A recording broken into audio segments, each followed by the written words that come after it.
গোপালগঞ্জে এনসিপির সমাবেশ এবং দলটির কেন্দ্রীয় নেতাদের গাড়িবহরে নিষিদ্ধ দল আওয়ামী লীগ ও ছাত্রলীগের হামলার নিন্দা জানিয়েছেন বাংলাদেশ জামায়াত ইসলামীর আমির ডাক্তার শফিকুর রহমান।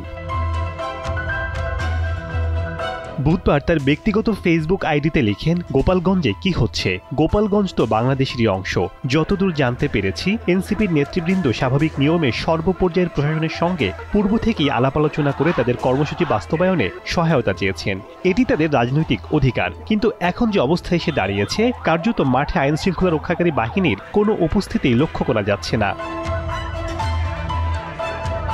অন্যদিকে গোপালগঞ্জে এনসিপির পূর্ব ঘোষিত মার্চ টু গোপালগঞ্জ কর্মসূচিতে হামলার ঘটনায় গভীর উদ্বেগ প্রকাশ করেছেন বিএনপির মহাসচিব মির্জা ফখরুল ইসলাম আলমগীর। বুধবার গণমাধ্যমে পাঠানো এক বিবৃতিতে বিএনপি মহাসচিব বলেন, ছাত্র জনতার আন্দোলনে আওয়ামী স্বৈরাচারী শাসক গোষ্ঠীর পতনের পর দুষ্কৃতকারীরা আবারও দেশে অস্থিতিশীল পরিস্থিতি সৃষ্টি সহ নুরাজের মাধ্যমে ফায়দা হাসিলের অপতৎপরতায় লিপ্ত হয়েছে। এসব দুষ্কৃতকারীদের কঠোর হস্তে দমন ছাড়া বিকল্প কোনো পথ নেই বলে মনে করেন তিনি।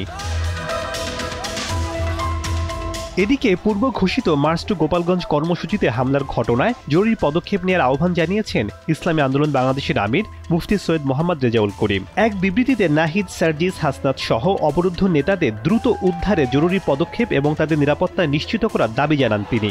ঢাকা থেকে গোপালগঞ্জে মার্চের হুঁশিয়ারি দিয়েছেন ডাকসুর সাবেক ভিপি নুরুল হক নূর। নিজের ভেরিফাইড পেজে দেয়া পোস্টে গণ অধিকার পরিষদের সভাপতি নুরুল হক নূর লিখেন, সারা দেশের লীগের দুর্বৃত্ত সন্ত্রাসীরা গোপালগঞ্জে আস্তানা গেড়েছে। তিনি আরো বলেন, ফ্যাসিস্ট লীগের প্রশ্নে আর কোনো ছাড় নয়। বিপ্লব ও বিপ্লবীদের সুরক্ষায় ফ্যাসিস্টদের নির্মূল করতেই হবে।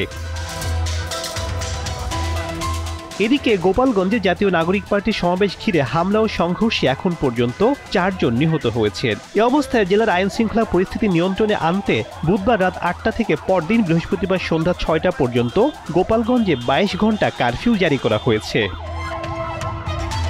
শেখ সাদি মারজান, দীপ্ত সংবাদ।